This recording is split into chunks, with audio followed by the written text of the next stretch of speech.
photographer is Fondo, and in this video I'm going to talk about the training plan that I followed in preparation for a Fondo that I signed up for.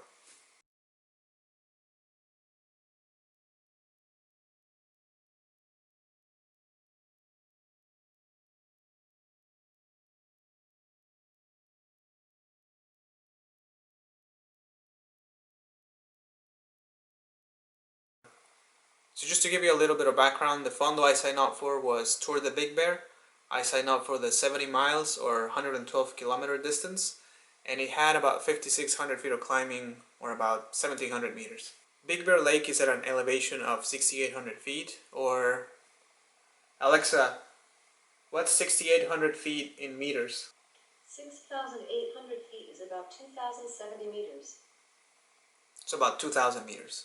The highest point on the ride was going to be about 8,000 feet, which is about 2,400 meters. So the training plan that I followed was the climber training plan that VirtuGo has in their platform. Now, unfortunately, VirtuGo is going out of business, and at the time of this video, I think they have about one more month of having the platform online. The training plan was 4 weeks long, and each week had 4 workouts, and the duration of each workout was 1 hour. I'm going to be looking at my computer because that's where I have all my notes, so I can share with you what the training plan was.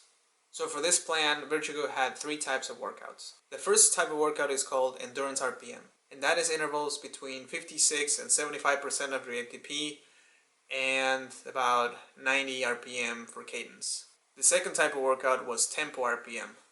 Those were zone 3 intervals, keeping a cadence of 100 RPM. And the third workout was Tempo Strength.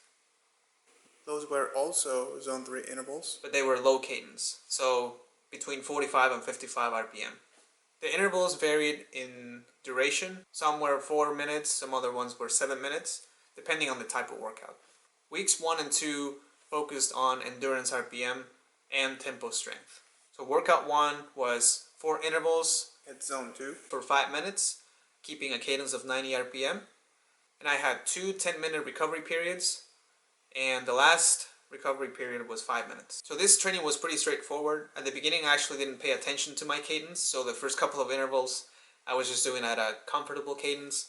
But once I started trying to hit the 90 RPM and keeping that steady, it was a little more difficult. Workout 2 was low cadence, focusing on zone 3 intervals, and the intervals were 5 minutes. This one was interesting because I had recently watched a video on YouTube by Dylan Johnson.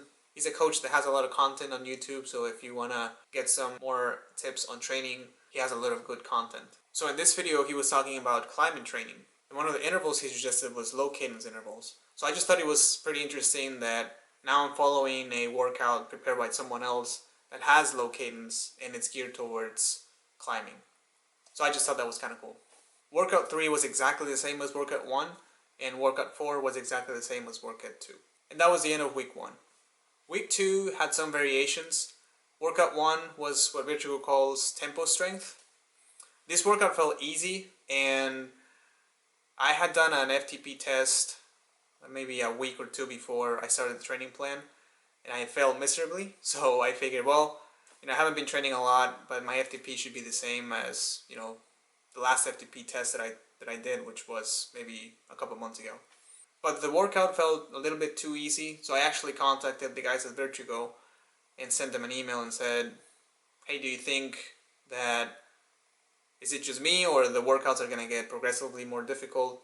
I just feel like I'm not getting a lot out of it. I said, do you think maybe I should do another FTP? Should I be a little more tired at the end of the workouts? What are your thoughts?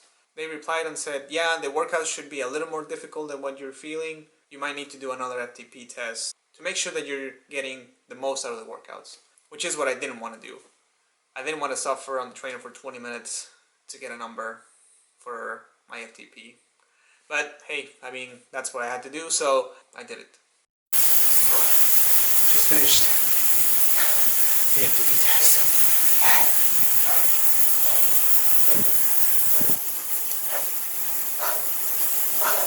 7 minutes and 45 seconds left in the cooldown. We'll see what the result is. Drum roll, please.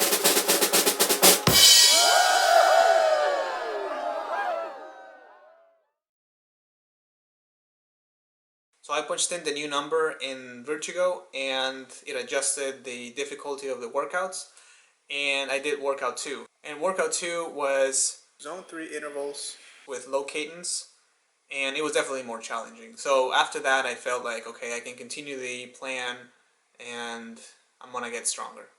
Between workout 2 and 3, I decided to do a ride outside for 50 miles. I didn't go particularly hard, but I wanted to do a long ride just to try to get my body ready for the long distance that was going to be 70 miles or 112 kilometers. Then workout 3 was the same as workout 1, and workout 4 was the same as workout 2. Then I started week 3, and from this week on, I didn't have any more zone 3 focused workouts. Workout 1 was 4 intervals of 5 minutes with high cadence, so 90 plus RPM. Workout 2 was 4 intervals of 7 minutes with low cadence. Workout 3 was the same as workout 1.